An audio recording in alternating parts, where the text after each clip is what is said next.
Hi guys, welcome back to my channel. Today I'll show you how to draw some orchids. There are a wide variety of orchids out there, but I'm going to be drawing the most common variety with a central petal and 5 surrounding petals. Art supplies used for this tutorial are Prismacolor pencils and Strathmore 400 series smooth Bristol.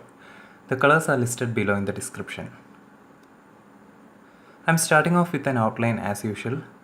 As you can see, I have already drew a branch using a few pencil lines. Now I am going to draw some flowers on them.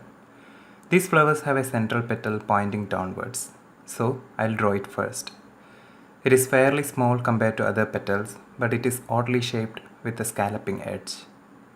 Then there are two large petals on each side. We can draw them easily using a pear shape. When drawing these petals, you have to consider the direction of the flower also.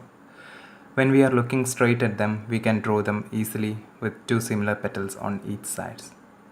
But most of the time, we will have to adjust the shape according to the flower position. Drawing using a reference can make things easier. After drawing these two petals, there are three more petals behind them. They are usually narrow and has a pointy tip. You have to adjust their shape according to the position of the flower too. And for the flower buds, you can use a similar pear shape. You can download the completed outline from the link given below if you want, but I recommend drawing it yourself.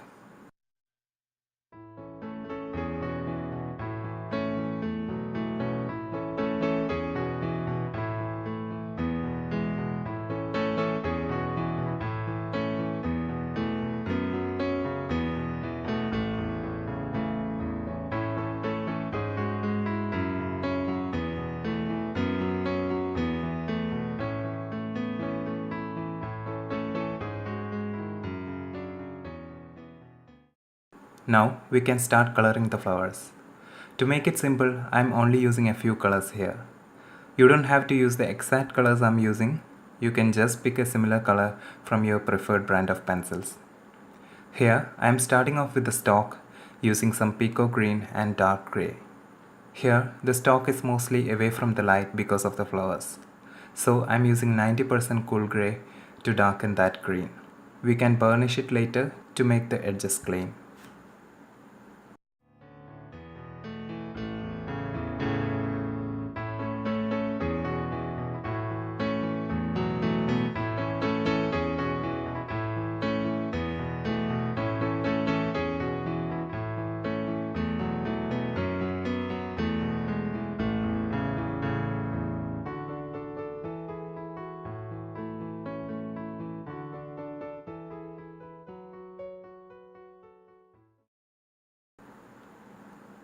Now I am drawing the central part of the flower. It is mostly consists of the colors magenta, dark purple and yellow. Just use some magenta and dark purple towards the center and yellow towards the periphery and you are good to go.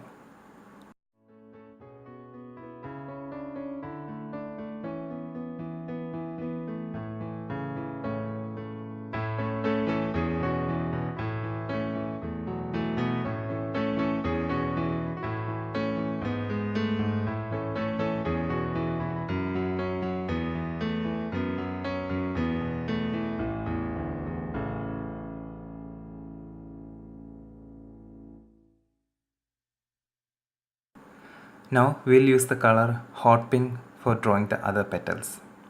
These petals are mostly pink, but it has some white areas as well. So I'll just use hot pink as the base color and then we can use a white pencil for the lighter areas.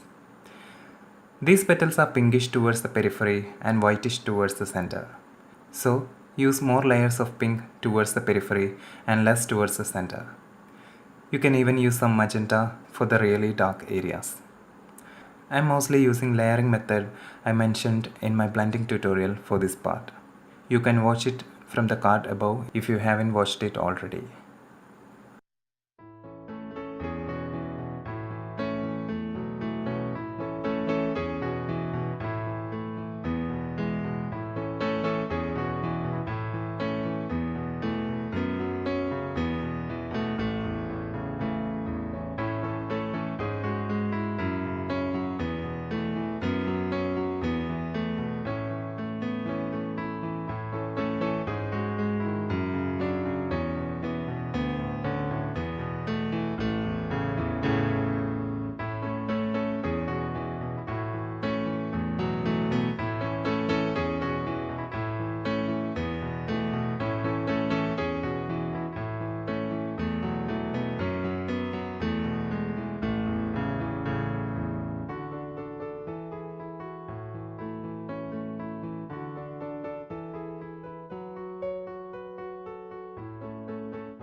After drawing all the petals, you can now start burnishing it with a white pencil.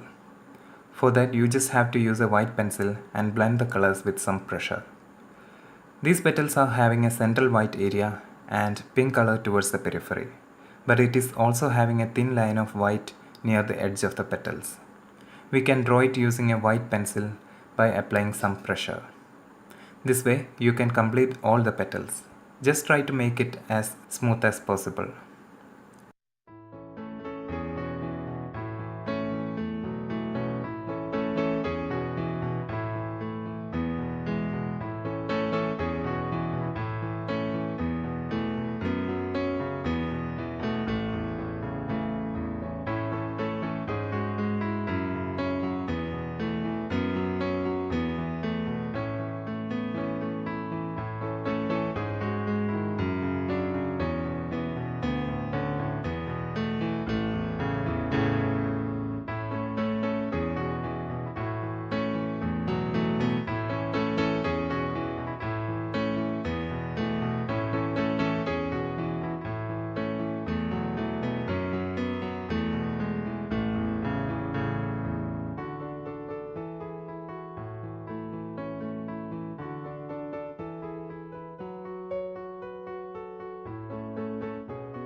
For the buds, I am using some yellowish brown colors.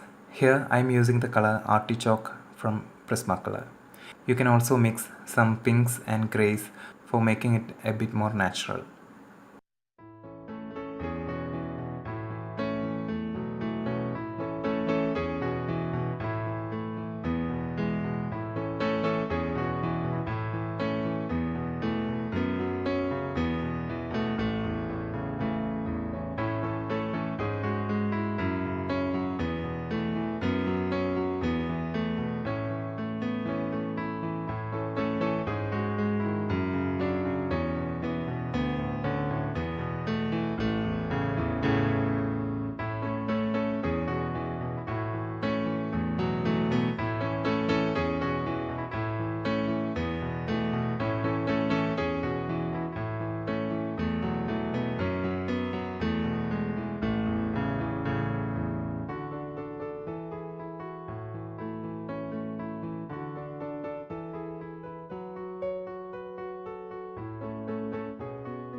Now we have almost finished the drawing, but right now it looks very flat.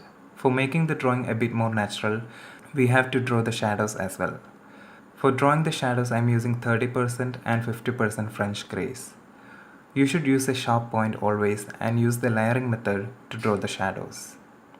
First, you have to draw a base coat using 30% French gray. Then you can gradually layer with the same color so as to get a gradation of color from darker to lighter.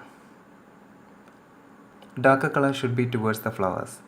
You can use 50% French gray to make it even darker. Notice that flowers near the wall has a small shadow and the flowers farther away from the wall has a large and diffuse shadow. Also, notice that the light here is coming from upside. This way you can draw the remaining shadows as well.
So this is the final drawing after drawing all the shadows. This drawing was very simple but very rewarding at the same time. You can easily try this drawing on your own. So that's all for today. Thank you so much for watching, and don't forget to subscribe to my channel for more art videos, tutorials and reviews. And you can follow me on all social media linked below.